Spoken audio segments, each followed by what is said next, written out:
Is the very basics of lighting in Unreal Engine. Of course, you could get even more complicated because the lighting is an entire art form by itself. But hopefully you do have a good foundation to learn more. Now we're going to go over landscapes. So landscapes in Unreal are pretty important because odds are you will always be seeing a landscape or your character is on top of a landscape. So in this section, we're going to go over how we could create a landscape, sculpt it, and finally at the end, go over how to add foliage. To demonstrate how to make landscapes, let's create an entirely new map. So press Control Space and let's go into My Stuff. And right here, let's create a brand new folder called Maps, which will hold all of our maps. So I'm going to select both my map and my build data and drag it into Maps, let go, and move here. So let's jump into there and right click, create a brand new level. So by right clicking and creating a level, instead of coming up to File and New, we don't get access to the templates, which is fine. I do want to create a brand new level completely from scratch. So let's call this one Landscape Example and jump in. So let's save everything. The reason why we're starting from a blank level is because I want to show how to light an outdoor environment from scratch. Okay, to begin, let's create a landscape. To create a landscape, you need to go into landscape editing mode. To do so, come up to select mode and then select landscape. Finally, we're going to go over what some of these modes do. So you can press landscape, or the shortcut is Shift and 2. So throughout this tutorial, so far we've been in select with the shortcut Shift and 1. Now we're going to go into Shift and 2 to edit our landscape. We don't have a landscape, so Unreal is going to ask us if we want to create a landscape. We see that we get a bunch of different settings that we can pick from. Generally, I don't play with these settings, I just leave it as default. But if you are going to play with those settings, I recommend you use the templates provided to you from the Unreal documentation. Type in Unreal Docs, and then type in Landscape Technical Guide. So if you are going to change any of these settings, I recommend you use the presets. For now, I'm going to use the default settings and press Create. Okay, great. Now we have a landscape, but before we start editing our landscape, it's best to light our scene so we know exactly what is happening. First off, let's add in a directional light. So add light directional light. Simply drag that in. We can leave all the settings at default, except I'm going to set to movable since I want to use completely dynamic lighting. To help us know the direction of the light and how the shadows will look like, I'm going to add in a cube temporarily to help us when we're lighting our scene. Just like that. Now, obviously, we don't want an endless black void. We want a sky. So come up to Create, Visual Effects, and select the sky and atmosphere to drag it in. And automatically it's working. If I hold down Control and L as a shortcut to rotate my sun, notice that the sky updates in real time. So as I lower my sun, the sky changes colors to represent a morning time or a dusk time.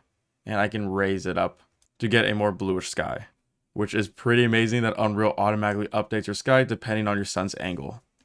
Now there are two issues. We still have a black void in the lower half of our world, and zooming in on the shadow, it's pretty dark. We're getting a little bit of global illumination and bounce lighting from our sun, but we need lighting from our sky as a whole.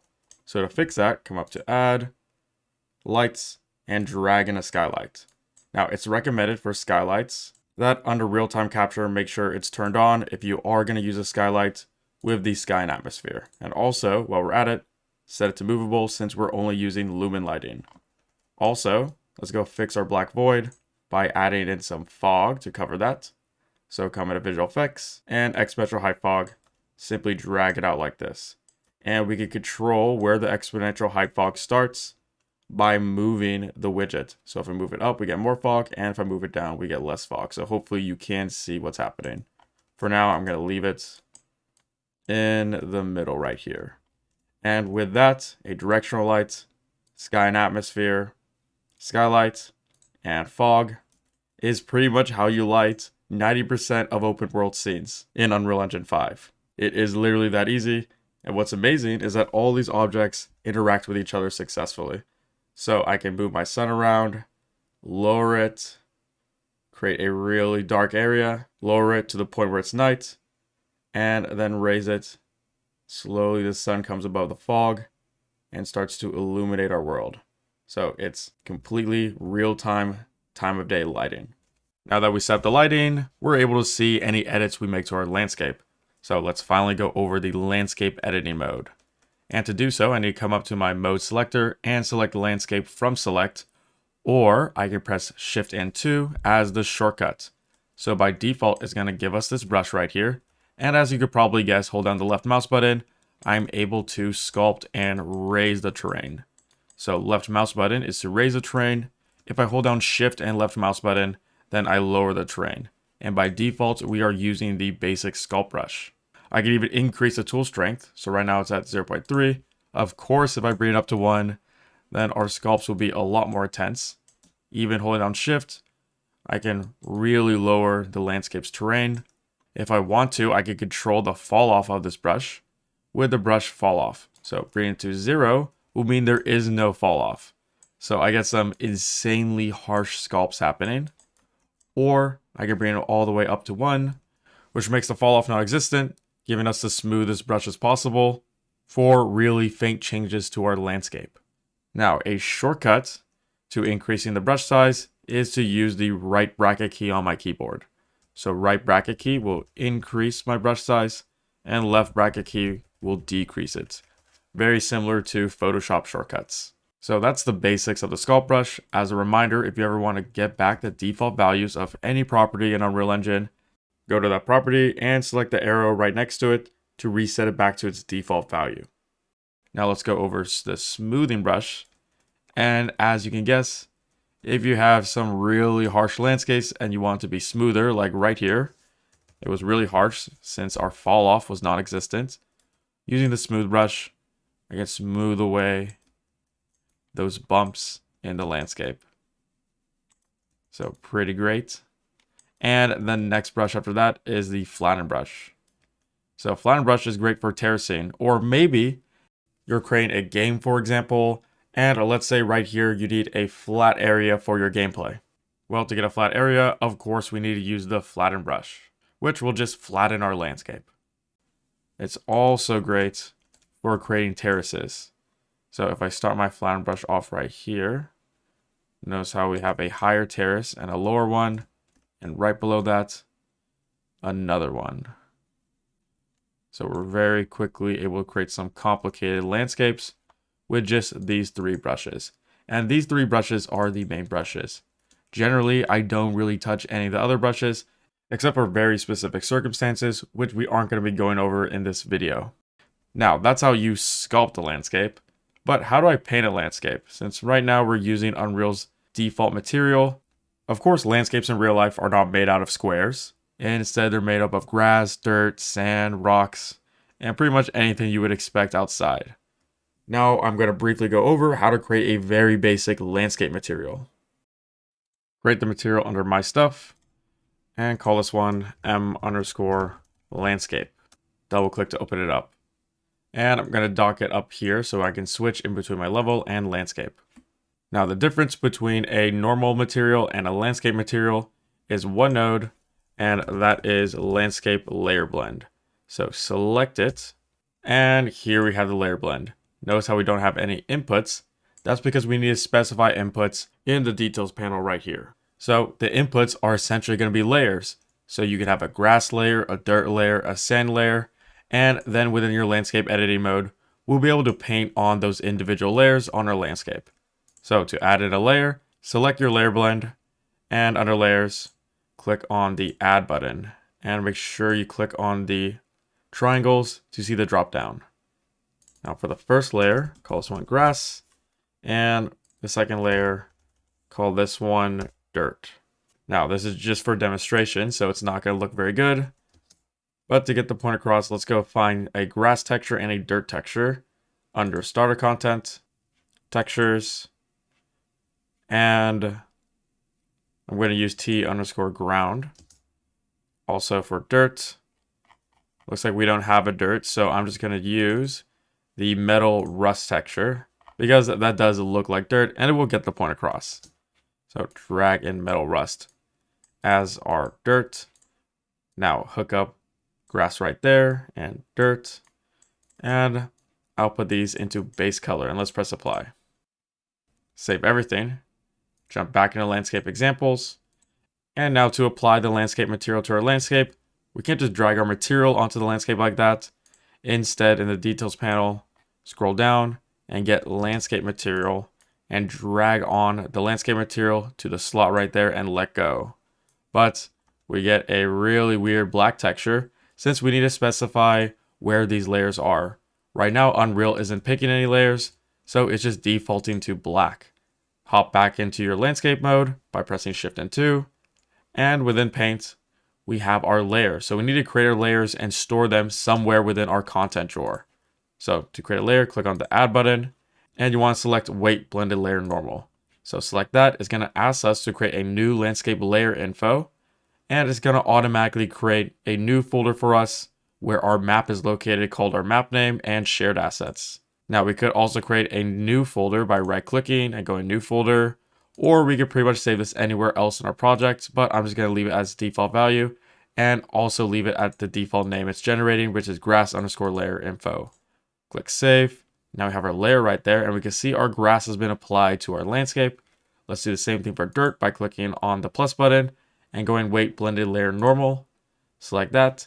And for dirt_layer, also click on save at the same location. So now we have 2 layers in a folder that's right next to our maps. And go to save all. Now obviously this landscape is too shiny. So jump back into M_landscape, hold down 1 and left click to bring a constant scalar parameter and give a value of 1. So we have complete roughness to get rid of that shine. Press apply. And our landscape is looking better. But I also think we should add in normal maps to give the texture a little bit of bump to it. So come back into our landscape material and press Control and space under textures. So starter content, textures. Let's find where the grass is, which is right here. Drag out a normal map. And let's find where the normal map is for rust. And that is right there, and drag that out. So I want to blend between our normal maps, just like how we're blending between the base colors. And I could do that by copying and pasting my layer blend, which I can do with Control and D to duplicate. And plug up the normal map right there. And plug up the rust normal map right there. And put those both in a normal. So now we have 2 layer blends, which are sampling from the same exact layers that we just created in our landscape editing mode. And press apply. Now let's jump into dirt. And lower the brush size just a little bit. See, the tool strength is at 0.3. Holding that left mouse button, I'm now able to blend in between dirt and grass. One thing I like to do whenever I'm creating my landscape is to get a human reference. That's why I'm able to compare the size of my landscape next to a human. And this is especially helpful since one thing I want to do with M_landscape is add in texture tiling, but it's hard to know how much I should tile this texture when there isn't a human reference. So to get a human reference, you want to come up to add and add feature or content pack and select the third person. We can see that there's a mannequin right here, which we're going to be using as our reference, and select add to project. So this will add a bunch of new assets to our project. And specifically, I want to use the assets in character, mannequins, meshes, and we can do skm_Manny. So drag that out to get a human size reference to compare our landscape textures to. And we can place them right there. So this human, if I zoom in on the grass, you can see that probably the grass is a little bit too small. So let's fix that. Jump back into our landscape material, and the way we change the tiling of any textures is the exact same way we did with M_master material. So we grabbed the texture coordinates and we multiplied it by a parameter value so we were able to edit it in the instance of this material. Now I could recreate this from scratch for M_landscape, or I can highlight all of that, press Control and C, go back into M_landscape, and Control and V it. Now I could plug this up to grass, and also I want to plug this up to the normal map of grass, which is right here. So if you remember, both this texture and this texture handle grass, since they're both being fed into the grass layers of the layer blend node. So press apply, and we won't notice any changes since we have to create a material instance of our landscape and apply it to the landscape. So right click, go create material instance, and drag this material instance onto our landscapes with the landscape selected. So just do that. And then double click on our instance. Let's undock it and bring it into the maps right there. Click on size. And I want to increase the size of my texture by decreasing the tiling. So instead of 1, let's try 0.5. Okay, that looks better. Maybe even 0.3. Okay, I really like 0.3. So this was beforehand at 1, and now this is the tiling at 0.3, which makes the landscape look better. Now I also want to add in tiling features for our dirt. So I can highlight this, press Ctrl C, Ctrl V, and paste it right there and plug this up to dirt and plug this up to normal map. But if I press apply and go back into our material instance, we have a pretty big issue right here. And that is now our size controls both.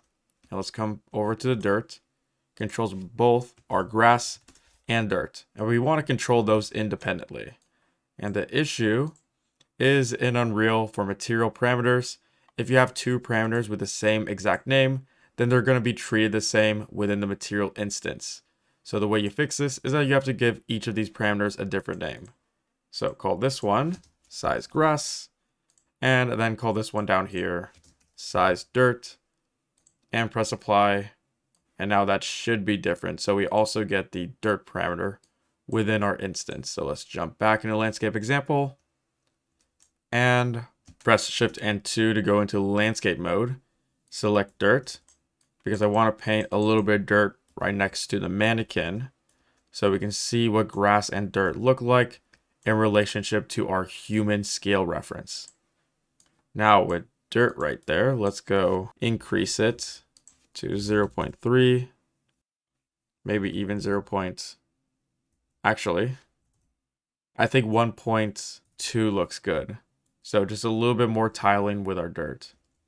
If you are curious how to make a really good landscape material, I do have a landscape tutorial series on my YouTube channel. While it is for Unreal Engine 4, pretty much all of it still applies to Unreal Engine 5. That was the very basics of landscapes. Now we're going to go over how we can get assets from the Megascans library. So in case you don't know, Unreal already comes with thousands of free high quality assets ready to be used immediately in Unreal Engine. We can get these assets through the Quixel Bridge plugin, which is already installed in Unreal. Before we jump into Megascans, let's make some edits to our world. So first off, I'm going to get rid of my landscape material since I think it's a little bit distracting and I just want to focus on the Megascan assets. So select my landscape, scroll down to the landscape material slot, and let's reset it back to the world grid by selecting the arrow right there. There we go, and I also want to lock my exposure with the post-process volume. So come into volumes, post-process, drag it out, and scroll up to exposure. Let's set it to manual and exposure compensation. Notice that there is no change right now because I need to make sure that infinite extend unbound is turned on. Now I can increase the exposure compensation. I found a value of 12 to be pretty good. And I'm also going to raise the position of my sun so we get more light in the world. Okay, so now that the sun was raised, notice that the brightness of the sun also increased. So exposure compensation, I'm going to lower it to 11 or 11.5. All right, great. So let's go over how we can get access to the Quixel Bridge library. And getting access is pretty simple. You just want to come up to the add button and then select Quixel Bridge. Now, if this is your first time logging into Quixel Bridge, it might ask you to log into your Epic Games account. Don't worry, it's the same exact account that you created when downloading Unreal Engine. So just go into that, and then you get access to, right now at the time of recording, 16,688 assets, which is absolutely amazing. Now, if for some reason you don't have Quixel Bridge installed in Unreal Engine, then you want to go to the Epic Games launcher and come to Unreal Engine library, scroll all the way down to Vault, and find the Quixel Bridge plugin. Once you found the Quixel Bridge plugin, click on Install to Engine and select Unreal Engine 5. Although by default, this plugin should be installed, so you shouldn't have this issue. But it's important to bring up just in case you don't see Quixel Bridge. Now let's open up Quixel Bridge and let's go over a simple example of bringing in a 3D object.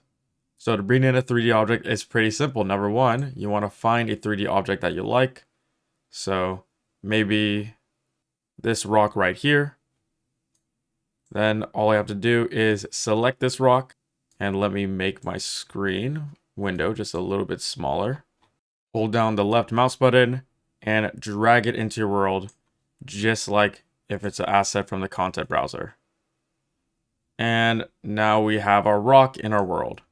Importing realistic assets into Unreal Engine have never been this easy. And if I press Ctrl and Space, we can see in our content folder that 2 new folders were created, specifically Megascans and MS Presets. So Megascans contains all our Megascan assets that we get from Bridge. For example, we have a folder called 3D Assets, and inside 3D Assets we have another folder called Mossy Forest Rock, and right here are all the assets that make up specifically this rock right here. Now the other folder, if we go back to content, right next to Megascans is MS Presets. So MS Presets contains all the master materials that Quixel Bridge uses. So if we go out into content, back to Megascans, 3D Assets, Mossy Forest Rock, we'll see that the material that's using is a material instance. So it's not a material by itself. If I scroll down to the material instance, we can see what its master material is, and it's using m_ms default fuzz material. And if I click on the magnifying glass, it's going to jump to its location, which is of course under MS Presets, which contains all those master materials. And you'll also notice that we do get a bunch of parameters. So we're going to go over all the main material parameters that Quixel Bridge provides to us, which we will use consistently. So to begin, let's go over albedo controls. And I'm going to move my window off to the side so we can better see our assets. So albedo tint does exactly what the color tint does that we just created for our own master material. So I can completely change the color of my asset. I'm going to press cancel since I don't want to make any changes to my color right now. And below that is albedo controls. Now we don't see any albedo controls right now since I need to click on the triangle icon to get a drop down. So right here we have saturation, brightness, and contrast, and they all do exactly as you would expect. Saturation increases the saturation of our asset, bring it back to its default value of 1. Brightness controls how bright the asset is.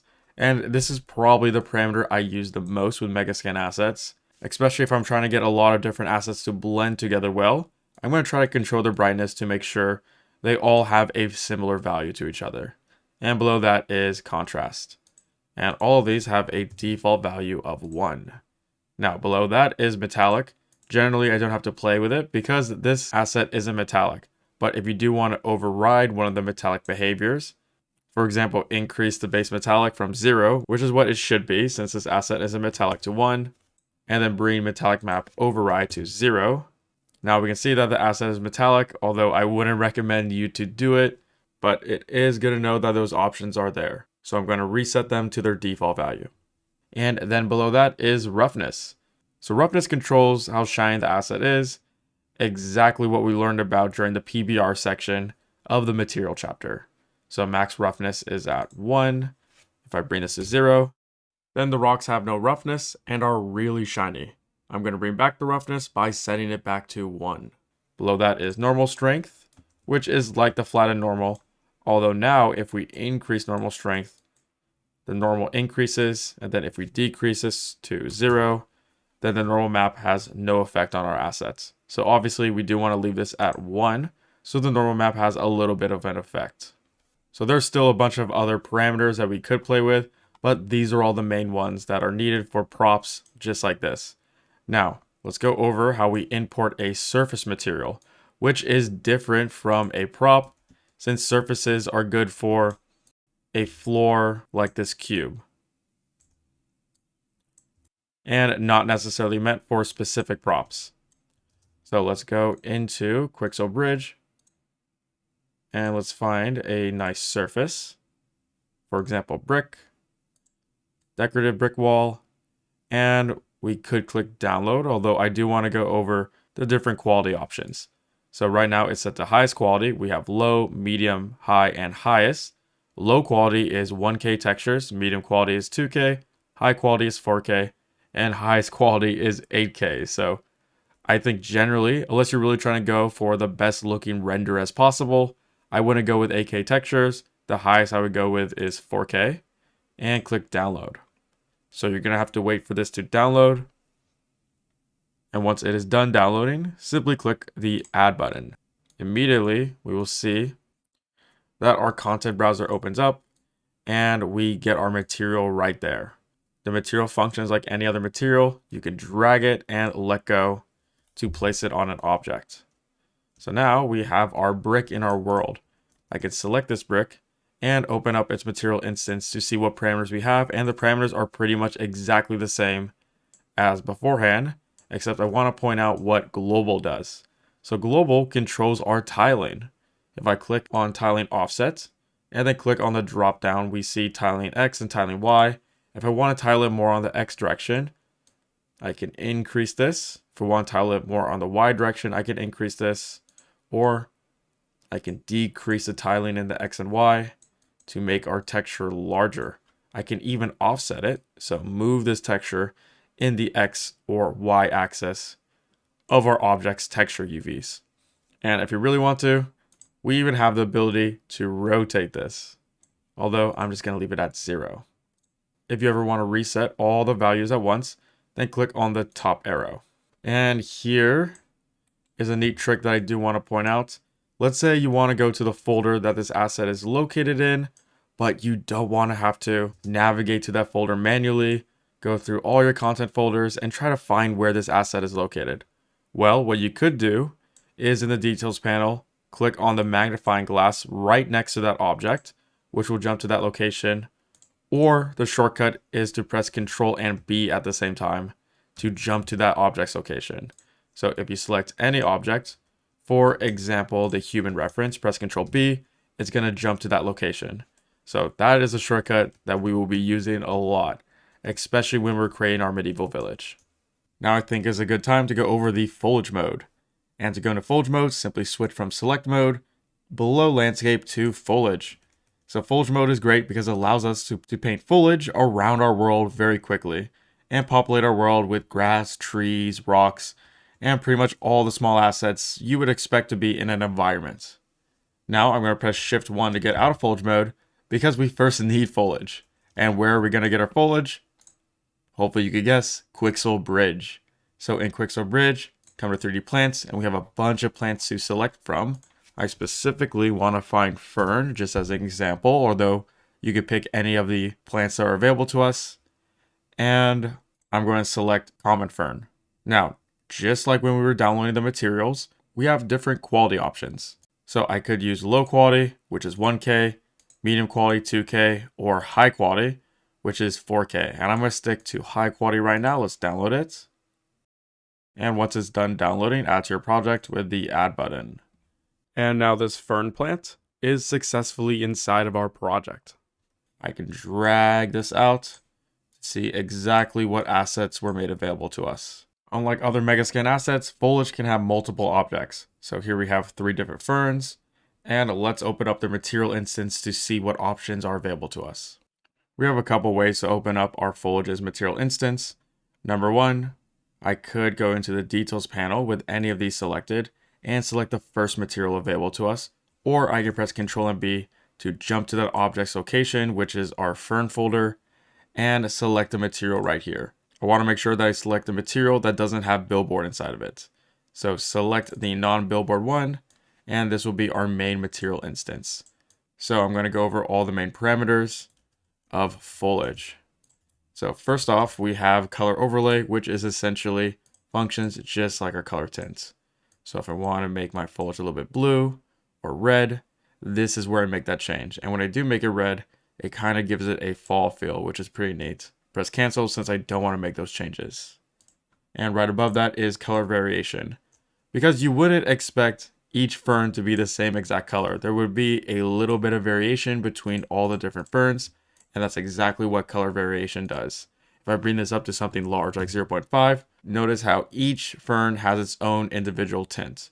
Now normally you don't want it to be this intense. You'd want it to be just a little bit like 0.1 or even 0.05.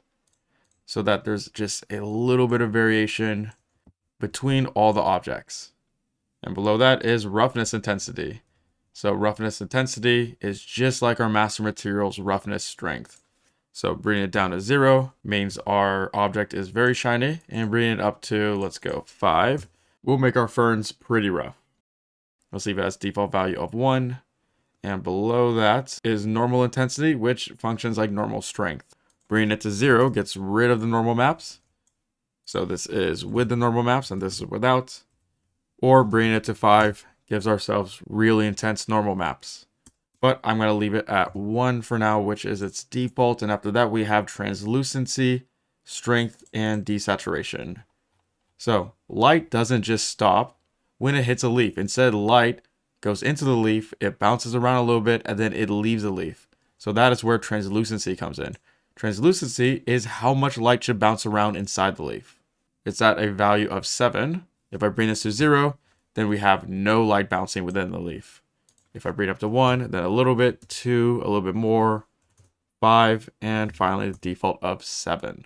And below that is translucency desaturation. Notice how if I bring it down to 0, then it becomes completely desaturated. Now the light inside the leaf is white. Or if I bring it to 1, then there was no desaturation when the light was bouncing in the leaf. So I'm going to leave it at the default value of 0.95. And finally, we have probably the most important parameter, and that is enable grass wind. So turn this on and then set it to true. So now our plants have wind, which adds a whole nother level of realism. We can control the wind intensity by, of course, playing with it right here. So if I bring it to 0, then there is no wind, and its default is 0.15. Maybe if we're inside a hurricane, make this 0.5, and now it's super intense. So I think 0.15 is a little bit too intense by default, so I'm going to bring this down to 0.05 for just some really faint movement. Now you probably notice throughout this entire time is that the foliage pops a little bit as I go further away or closer up to it. And this popping is level of detail. So we can better see level of detail by opening up the foliage in its static mesh editor. And right here, we have LOD. LOD 0 is what the foliage will look like when you're really up close to it. And actually, let me go uncheck the grid so we can better see this. LOD 1 is what it will look like when we get a little bit further away. When the camera gets even further, we go LOD 2, further LOD 3, and finally we go to LOD 4. And as we increase LODs, as the camera gets further and further away, we lose more and more geometry. Until we get this weird thing right here, which is essentially just a picture of the fern, which is pointing at the camera. So this material right here is what the billboard is. So that's why we weren't editing this material, since this material is completely different from our main material instance. If we did edit this, then we wouldn't see any changes right now in our world, since we're zoomed up pretty close to our ferns. We would notice a change if we're far away, and hopefully you can see it in YouTube. All of our ferns just transition to a billboard, which is the furthest LOD possible. So that's important to point out, that if you do make a major change to these ferns, for example, let's give them a color tint of blue. We have blue ferns, but if we go away, our billboards are green. So we also have to go into the billboard material instance, which is the second material, and change this color to blue to match the main material instance. So we get a better transition. Now, that looks terrible, so I'm going to change it back to its default value of gray, and right here, change it also back to gray. And I can exit out of all of these and save everything, because now that we've gone over the material parameters for foliage, we can talk about the foliage mode editor, which we can open with the shortcut Shift 3. Right here is where we get all the assets that I want to paint onto our landscape. We can see that it was already auto-populated by the foliage that we downloaded from Megascans. The reason why is because Unreal is smart enough and Megascans is smart enough to know that if we're downloading foliage, odds are we want to paint it. Now, if we don't have anything right here, then we could drag any 3D object into the foliage editor by just selecting them in the content drawer, hovering over, and adding them as a foliage type. Now, I'm not going to add them as a foliage type because they're already added right here. So if I select any of them, we see that I get a details panel down here with a bunch of options for how I want to paint this specific object. Now, if you do not see these options, that's because you have to come up here and make sure this button is blue. So to start painting, make sure you have paint selected, and you'll notice that nothing is happening. That's because I need to activate right here what foliage I want to paint down. So I need to tell Unreal exactly what assets I want to paint. So for example, if I just want to paint this asset right here, then hover over the assets icon, and in the top left hand corner, make sure it's turned on. So now this is going to glow while all the other ones are a little bit darker, and that tells me that I can paint it. So come to paint, and now hold down left mouse button, and I'm painting this foliage around. And wait a little bit for the shaders to compile. If I want to paint all three, then make sure all three of them are activated. So now I'm painting a lot of them down. If I ever want to get rid of these or erase a specific foliage type, make sure that foliage type is selected and hold down Shift to erase them. So it is pretty simple. I can decrease the brush size by coming up here, or I can use the shortcuts from the landscape mode, which are the left bracket key to decrease brush size and right bracket key to increase the brush size. I even have access to paint density. So right now it's at 0.5. If I want to paint down more foliage, then I can increase this to 1 and I'm painting a lot more. Or if I don't really want to paint that much down, then set to 0.1. I'm just going to paint a little bit. Hold down Shift, and I can always erase everything that I've already done. And of course, if you don't want to paint a specific foliage type, just make sure you have that unchecked. And now we're only going to paint this one and this one. So if you want to quickly select all the foliage types, then you can press Ctrl and A to select all. So in Unreal Engine, Ctrl A is select all. And then in the top left hand corner, you can uncheck it to uncheck them all, and then check it again to check them all.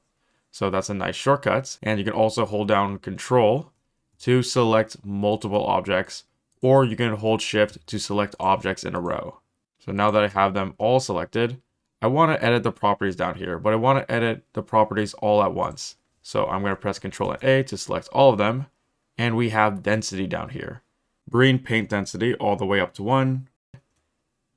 And we can see that, yeah, this is pretty dense, but what if I want this to be even more dense? Well, down here for density, I can increase this from 100 to 200. So this should be twice as dense. We can see that's already pretty dense. Even take this up another notch to 500. And now we are going to be painting in a lot of ferns. But these ferns still look a little bit unrealistic. And there's two reasons. Number one, I think the variation of our ferns is a bit too much. So let's jump back into our material instance. And for color variation, I'm going to lower that from 0.05 to 0.01. Okay, so that's better. But all the ferns have the same exact size. And plants never have the same exact size. Normally they have different sizes depending on where they're placed or how old they are in their lifespan. So let's jump back into foliage mode with Shift and 3 and select all of them. Now I'm going to delete them all. Scroll down, and for scale X, let's have a random range for each time we paint the foliage from 0.5 to a max of 2.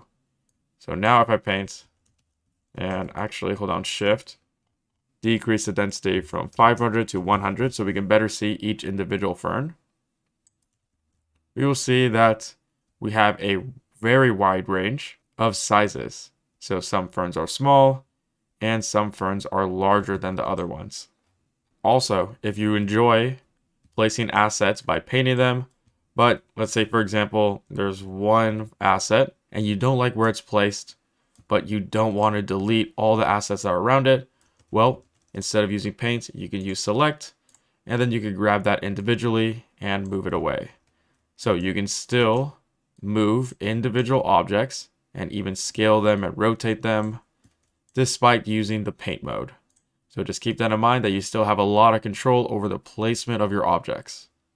And it's also important to point out that, let's say, for example, I'm painting and I only want to paint on my landscape, and then I go on top of a mesh, and then I start painting on top of my mesh by default. Also, when I now move this mesh around, we can see that that foliage is stuck to that mesh. So if you do not want that to happen, I'm going to press Ctrl and Z to get rid of that. Press Shift 3. Make sure under filters that static meshes is turned off. So now when I'm painting, I'm only painting on top of my landscapes and not on top of the static meshes. So that is the very basics of foliage in Unreal Engine 5. We're going to be painting a lot of foliage when it comes to our final environment build towards the end of this video. Now it's time to talk about one of the main features of UE5, and that is nanite geometry. So nanite geometry is a brand new way of rendering geometry that allows for a near infinite amount of source polygons on our screen at any time. So this means we could get high quality movie assets rendering in real time, which wasn't possible beforehand. And now I know that might sound a little bit too good to be true, so I have two examples we're going to jump into to demonstrate the power of nanite. Right now I have the Unreal Engine 5 demo project downloaded. You could download this project within the Epic Games Launcher under samples, and it's called Valley of the Ancients. So if you want to check this out, then you could download it right now, although do keep in mind that this project is 100 gigabytes large since we're using really dense models because nanite allows us to do that. So this entire desert is made possible with nanite. And we can see nanite in action by coming up to lit, down here to nanite visualization, and selecting triangles. So every color you see is an individual triangle, is an individual polygon. And notice how when I zoom in on any of these rocks or cliffs, our triangles get denser and denser as I zoom in, and when I zoom out, the triangles get larger and larger. So this is all possible due to nanite.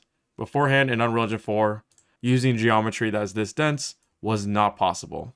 Now do keep in mind that at the time of recording this video, nanite only works for solid static meshes that do not deform. So for example, it works for rocks or for cliffs, but it doesn't work for foliage. Epic Games is aware of this issue and they're right now working on it. So maybe if you're watching this in the future, then nanite works for grass and trees.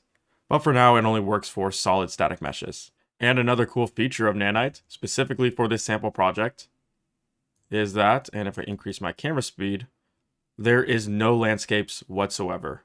Everything you see right here is a nanite static mesh. So the ground is not a landscape, it's a collection of static meshes that are layered on top of each other to make it look like the ground is one landscape. So here's another example demonstrating nanite. So right in front of you is a donut I made in Unreal Engine, and this donut is made up of about 30,000 different polygons. Here we have that same donut, but copy and pasted over 100,000 times. And as we can see, my frame rate is about 5 to 10 frames per second, which is obviously unplayable. And the reason why is because these donuts aren't making use of nanite. So to enable nanite on any static mesh, simply find where that static mesh is within the content drawer. As a reminder, a shortcut is to select that static mesh and press Ctrl and B to jump to its location. And to activate nanite, right click on the static mesh, come up to nanite, and select enabled. So it is that easy to enable nanite. And now here's that same environment, but all the donuts are nanite.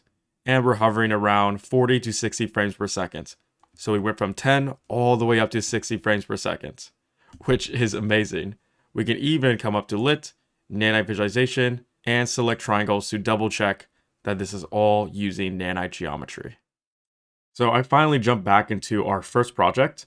And as a reminder, to enable nanite, all you have to do is select the static mesh, press Ctrl and B to find out where that static mesh is within your content drawer, and right click and select enabled. Now nanite is enabled for this asset. Here's a tip: we can see what assets have nanite enabled by coming up to lit, nanite visualization, and instead of clicking on triangles, which has been showing us how many polys are on a mesh, we can select mask. So everything that's green is using nanite, and everything that is red is not using nanite. As a reminder, at the time of recording this video, nanite only works for solid static meshes, like the rock right here. It doesn't work for foliage, although that will be changing. So maybe in the future, you can enable nanite on foliage and make that a lot more performant than what it is right now. We can even download a nanite version of this object. So nanite will automatically be enabled from Megascans. To do so, let's hop back into Quixel Bridge. And I specifically want to download, let's go Nordic Formation. Type that in, and I think it is this mesh right here. So Nordic Beach Formation. And instead of selecting high quality, medium quality, or low quality, we will select Nanite Quality and click on download. Now this will take a while since Nanite Quality is downloading the best quality possible, which is a very, very high resolution mesh. And now that's downloaded, click on add. So a new window will pop up with your mesh. So I'm going to exit out of bridge and drag this out into my world. It might take a while for all the shaders to compile. And we have a nanite mesh. We can see how dense this mesh is by going into wireframe view mode with Alt and 2. So this is how dense a nanite mesh is. Compare this to downloading a mesh at medium quality like these rocks right here compared to nanite quality. Obviously nanite is a lot better. We get all this small detail within the rocks, which really helps make it realistic. The only issue is since we're downloading 8K textures and a high resolution mesh, it's going to take up a lot of disk space. But if you're not worried about large project files, then I would download everything as nanite, since there is no performance cost, and in a lot of cases, it's actually more performant to use nanite meshes than non-nanite meshes. So here's what we're going to do, is that I want to compare all the different quality types that we're able to download from Megascans. So I'm going to jump back into Quixel Bridge and download this same asset, but download the low quality, medium quality, and high quality to compare them all. So here are all the different qualities for this asset. And to better see the difference between them, I'm going to press Alt and 2 to go into wireframe view mode. And our landscape is right now interfering with us analyzing the wireframes of our assets.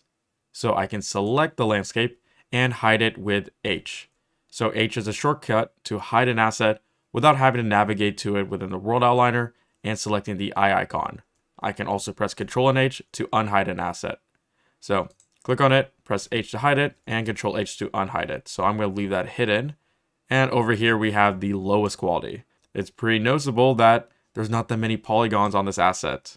And the shadows from our directional light make it very noticeable that this asset is pretty low poly. Now right next to it is medium quality. So medium quality has a little bit more polys and it's at 2K while low quality was at 1K. And next to that is high quality. So high quality obviously has a lot more polys and the textures are also at 4K. And finally we get nanite with 8K textures and the highest poly count possible. So this is the source poly counts that are directly from the scan. These are the kind of assets you would see in movies, not in video games. But because nanite is enabled, we are able to use them in our project. So those are the different quality selectors.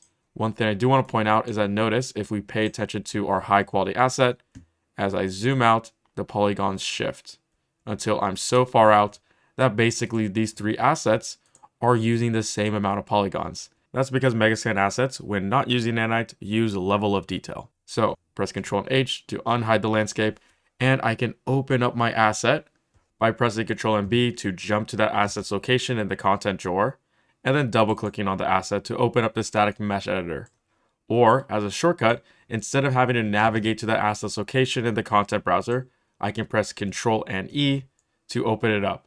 So make sure you have any asset selected, for example, the medium quality one, and press Ctrl and E to open up that specific asset. Now I'm going to dock it up here so I get a better look at my static mesh. If I press Alt and 2 to go into wireframe view mode, zoom in, we see that this is the asset's highest poly version. And as the camera zooms away, it slowly starts to transition into lower and lower LODs. And we can see each of these individual LODs up here. So LOD 0 is the highest one, 1 is lower, 2 is even lower, and finally 3 is the lowest. So this is how we used to make our assets more performant back before nanite. But since nanite does exist, there really is no reason why I can select all three of my static meshes, press Ctrl and B to select all of them in the content drawer, right click, and enable nanite. So save everything. And pressing Alt and 2, you see that we no longer get level of detail, but what we do have is automatic level of detail that's being generated from nanite. So even when you have very low poly meshes, it's still recommended that you enable nanite.